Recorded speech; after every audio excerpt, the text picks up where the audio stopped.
Hello everyone, welcome back to Learn Spanish Easily with Sergio Manso.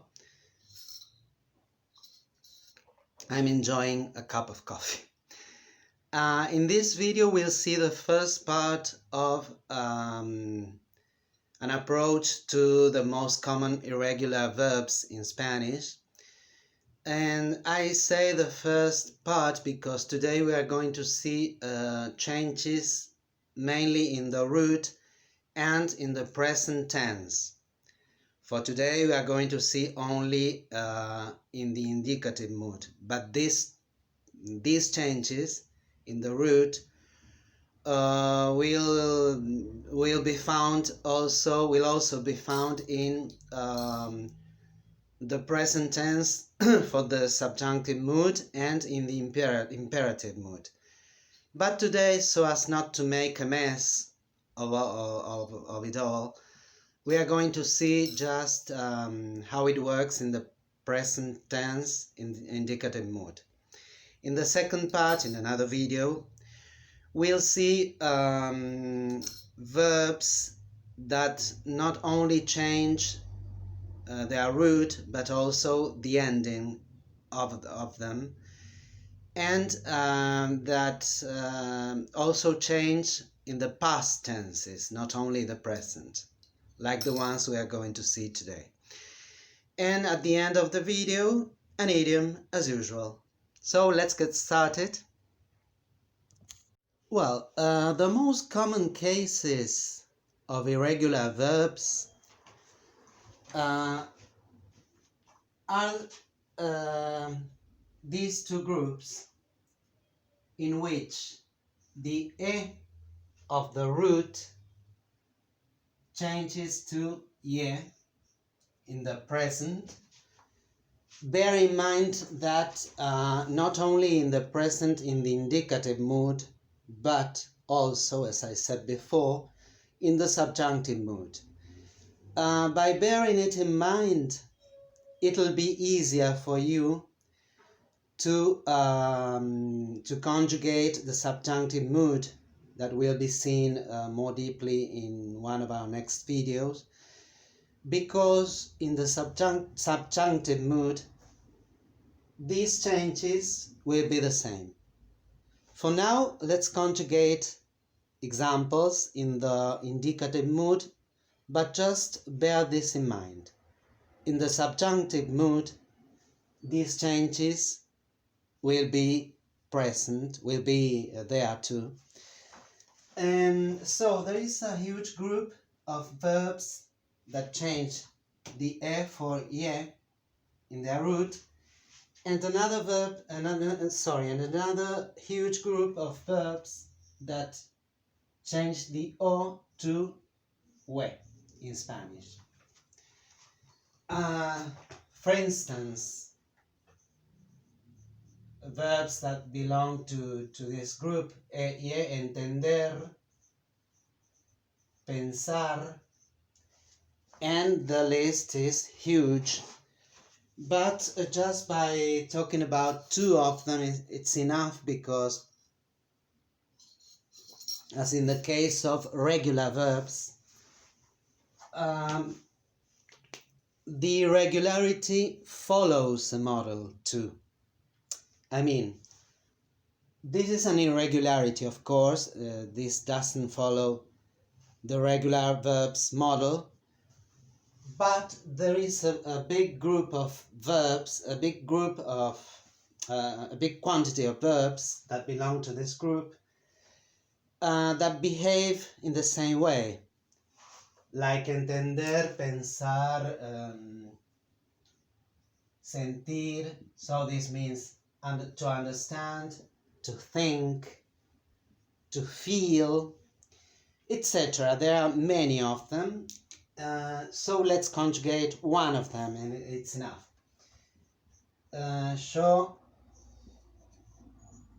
And when the syllable is stressed, when the syllable that contains the e in the root, this e, entender, is stressed, now we have to change it for a diphthong. So, yo entiendo. Entiendo.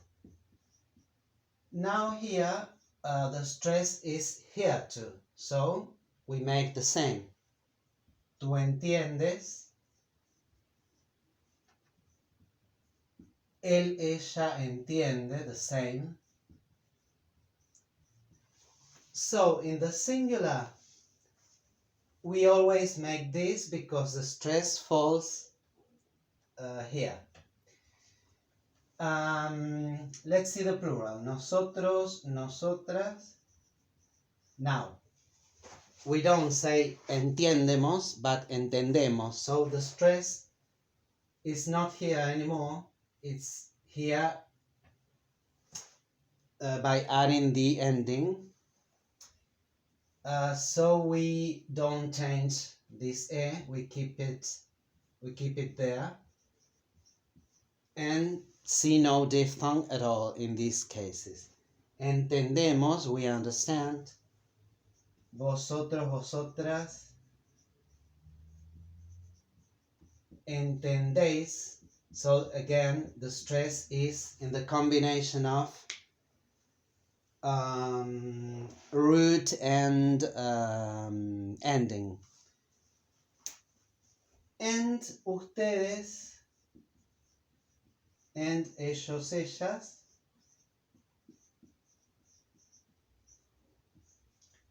Entienden. In this case, the stress is again in this syllable, so we have to put the diphthong there. Entienden. The same happens here. When the syllable is stressed, we don't write the O vowel anymore. Instead, we put the diphthong we. Let's see a few examples. I repeat, it's important to bear in mind that these changes will be in the subjunctive mood too. We won't see it today, but we'll see it in one of the next videos. But by learning these examples, you are sort of prepared to face the subjunctive mood, because I know that it's difficult in Spanish. So to make it so as to make it less difficult, I'm paying more attention to these changes in the indicative mood for today, because, as I told you before, these changes are both in the indicative and in the subjunctive mood. So for now, by learning them in these examples and in this tense, it's enough. When we see the subjunctive mood, you'll be already ready and aware of those changes because of what we are seeing today. Examples of this group: aprobar, to pass a test.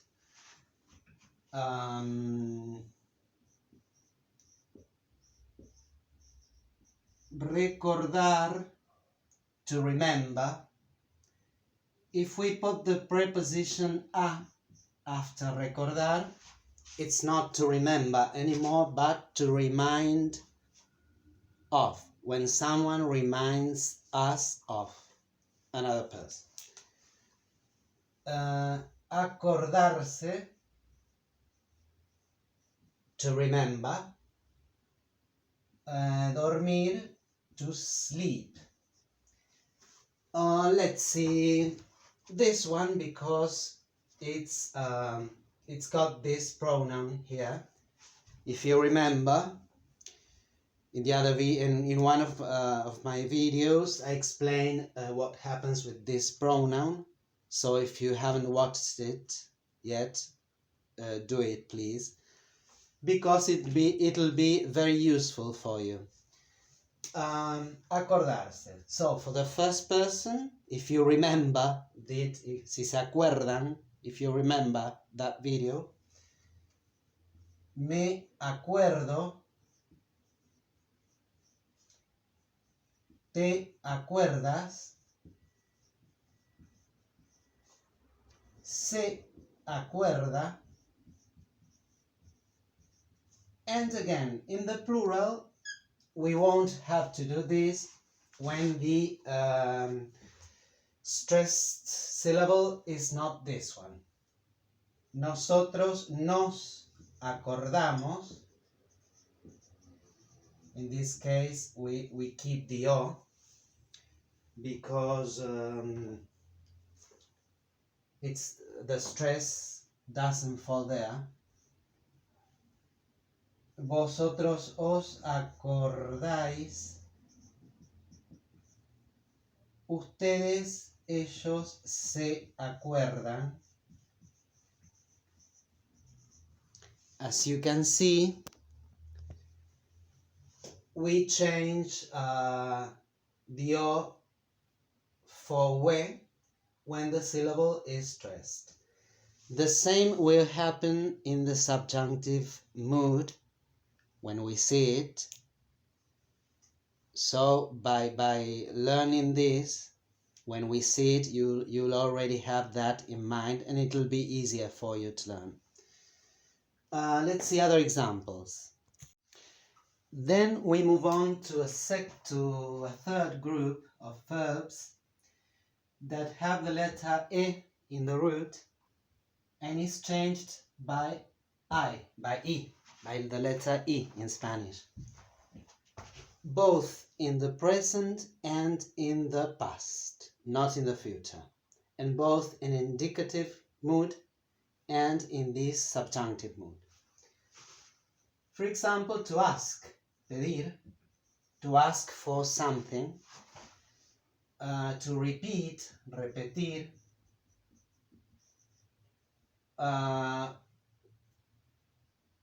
let's see, repetir. Repito, yo repito, tú repites, él, ella repite, nosotros, nosotras, well, sorry for this, repetimos, now, again. The stress doesn't fall here, so we keep this E from the root, we keep it here. Vosotros, and if you remember the model of the third conjugation, in this case it keeps regular, although the verb is not regular. In this case it is repetís, like vivís. Ustedes, ellos, ellas repiten. The stress is here, so we have to change E for I. In the past, the same. Yo repetí, but tú repetiste, él, ella repitió. Although the stress is here, we have to do this change. So be careful there. You'll learn it by practicing the verb. Repetimos, repetisteis, repitieron. Here we have to change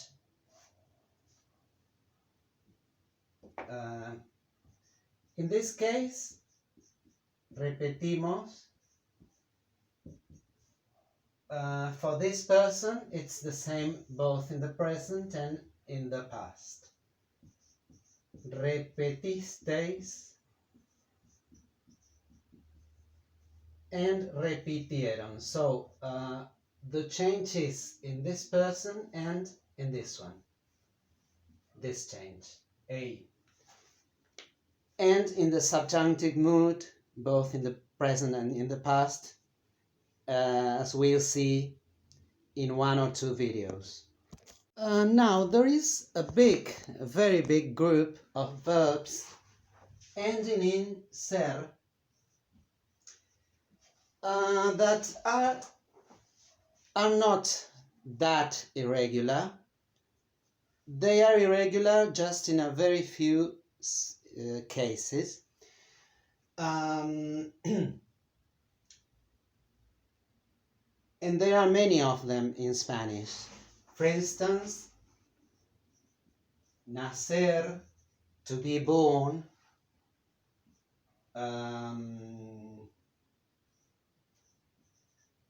conocer, to know or to meet, depending on what we want to say, to mean. Nacer, conocer, amanecer. It's the specific verb that conveys the meaning of the sunrise. When the sun rises, well, this is the specific verb for that. Amanecer, complacer, etc. There are many of them. Hacer is an exception because it's a very peculiar verb, too irregular. We won't see it today, it's too irregular. Although it ends in ser, it doesn't fall into this model. The peculiarity that these verbs that belong to this group have the peculiarity that they have is that we must pay attention to the first person in the singular. We have to do some changes. Nacer, up to here, we keep na, and we don't say naco. We would say naco if it were regular, but it's irregular, and we have to add a z and say nasco. For all the other personal pronouns, it's regular. Tú naces, él nace, etc. For the rest, it is regular. There are many of them in Spanish. Complacer, placer, aparecer, parecer, ofrecer, to appear, to seem, to offer, etc. There are many of them in Spanish, that's why it's important for you to know this. Then we do have another big group of verbs that end in sir. I'm going to write the ending and some examples. And there are many of them in Spanish, and the difference with what we've just seen with those ending in ser is that these verbs not only change for the present tense, but also for the past tense. Let's see examples. So they end in sir, like producir, to produce, traducir, to translate, reducir, to reduce,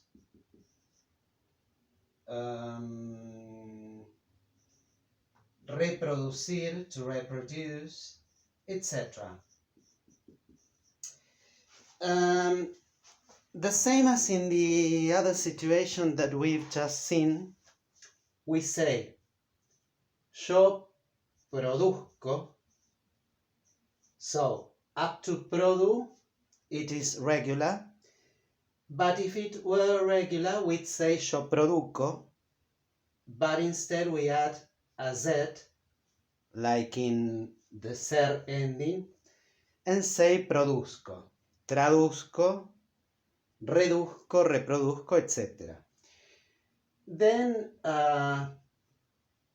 as in the ser ending, it is regular, produces, produce, producimos, etc. The difference is that this is also irregular in the past too. So I have to say produje, produjiste. Up to produ, the root is the same.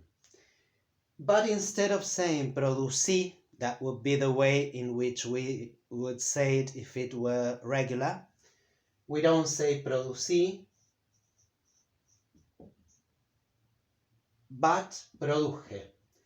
And keep the J, the J letter, for all the other persons, the personal pronouns. Produje, produjiste, produjo, produjimos, produjisteis. So, yo produje, tú produjiste, él, ella produjo, nosotros, nosotras produjimos, vosotros, vosotras produjisteis. And finally, ustedes, ellos, ellas produjeron. So keep this model in mind for when we see the subjunctive in the past of these verbs, because they will keep this same change. By bearing this in mind, it won't be that difficult. Yo produje, and in the subjunctive mood in the past, yo produjera, but we'll see the conjugation later. Finally, there is another group of irregular verbs, those that have a vowel before the ending, that always begins with. So we have two vowels together. Let's see. To fall, caer. To read, leer. To hear, oír. To run away, huir. What happens in these cases? Well, there are some irregularities shared by all of them, and there are irregularities specific of each example. Let's see what they share first. They share the use of the letter Y. For instance, in the gerund, caendo, we don't say caendo, we add the Y o Y, cayendo, leyendo, oyendo, and huyendo. This is one of the irregularities that is shared by these verbs. Let's see other ones.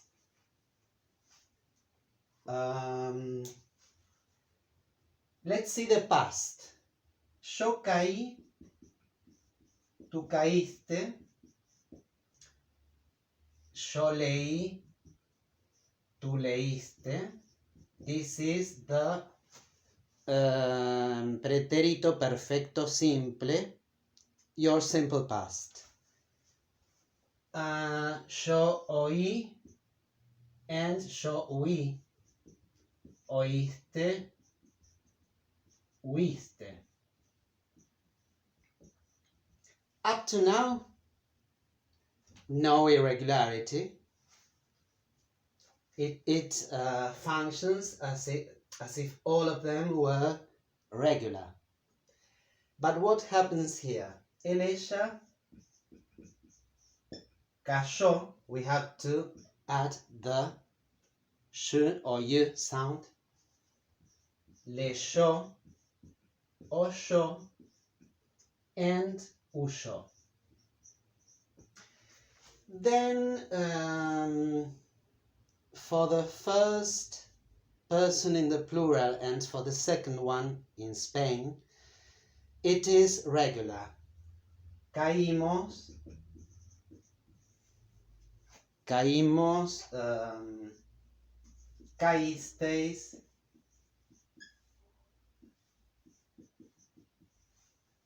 but it's irregular again for ustedes in Latin America and for the third person in the plural. Cayeron. We have to do exactly the same here and say leímos, leísteis, leyeron, oímos, oísteis, oyeron, huimos, huisteis, huyeron. And we'll keep this letter, this sound sh or y for the subjunctive mood in the past. Another peculiarity is this one. The easiest one is leer, because let's see what happens with leer in the simple present.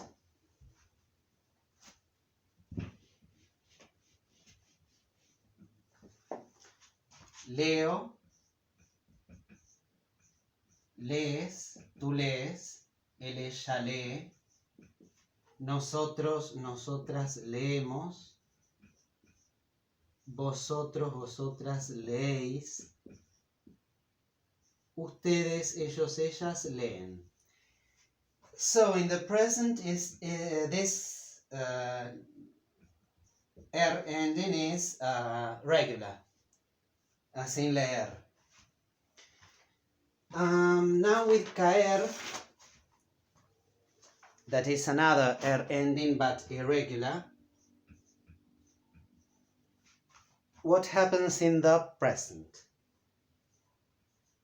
We have to do an important change for the first person in the singular. We don't say yo caio, yo caigo. We have to add a G there just for phonetic reasons to avoid cacophony. There is no other reason. Maybe it sounds strange. I know that it may sound strange, but again, you will get used to this until you once you practice this verb and all the other verbs like this one.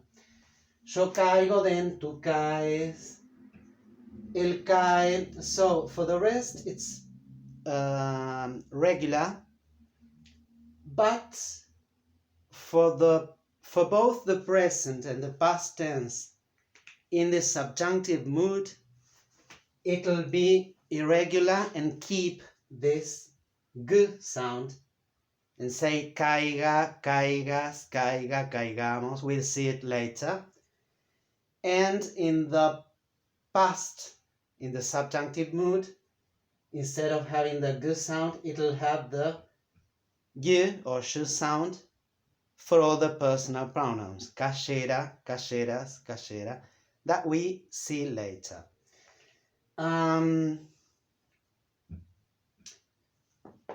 Then, in the case of oír, we do the same that we did here.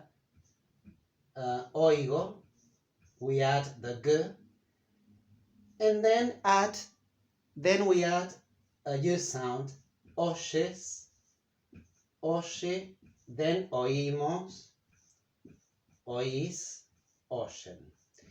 So the verb oír to hear is a bit difficult because it has this g, then the u, and then the e again, and then the u.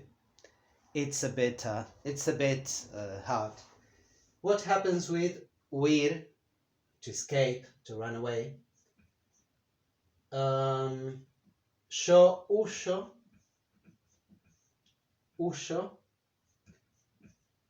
tú huyes, él huye. So for all three in the singular, it has the yes, huyo, huyes, huye. Then huimos, so here it's regular. Huís, regular again. And irregular for the third person in the plural, huyen.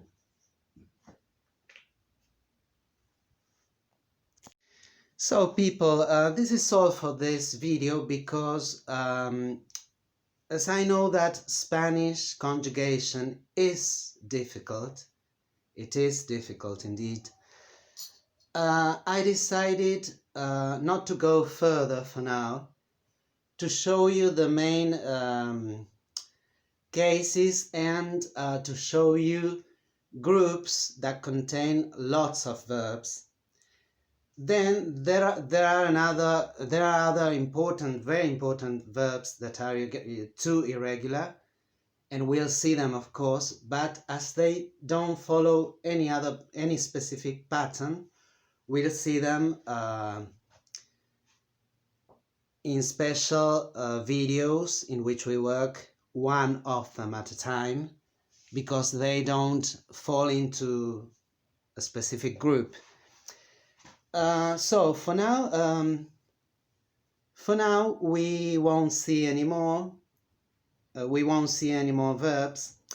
I won't conjugate any more verbs, but I'll give you a list of very important verbs in Spanish that are too irregular and don't follow any specific pattern, so we'll see them one by one. But I'll write them so that you know them. I guess some of you already know them. Saber, to know. Decir, to say. Dar, to give. Hacer, to do or to make, depending on the context. Haber, both the auxiliary verb to have and there are in English. Poner, to put. Well, estar and ser, we saw this verb in one of the first lessons. Tener, to have. Caber, to fit in something, into something. And ir, to go. We saw some of these verbs, we've already seen them in other videos, in my lists of videos. Others we haven't seen them yet, but I repeat, as they are very specific, their irregularities are very specific in each case. We won't see today the conjugation of each of these verbs in particular, but these are the most irregular verbs in Spanish, and at the same time they are verbs that we use a lot. So in a specific video we'll dedicate our energy and time to this. Not for now. Finally, let's see an idiom. It's shared by all Spanish-speaking countries.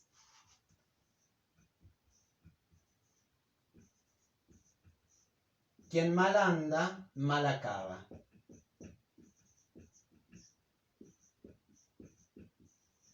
Quien mal anda, mal acaba. Well, it's very literal. He who takes the wrong way in life ends up in the worst way. That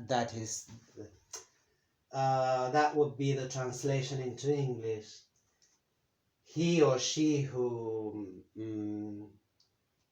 isn't honest, who doesn't walk on the right way of life ends in a very bad way, either in prison or dead, etc. This is a very common saying, and it's very literal. So more than an idiom, I'd rather say that it's a saying or a proverb. Yes, it's not an idiom. It's a saying or a proverb.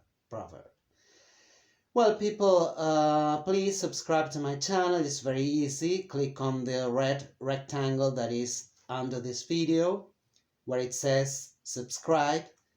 Click there and see you in the next video. Bye bye.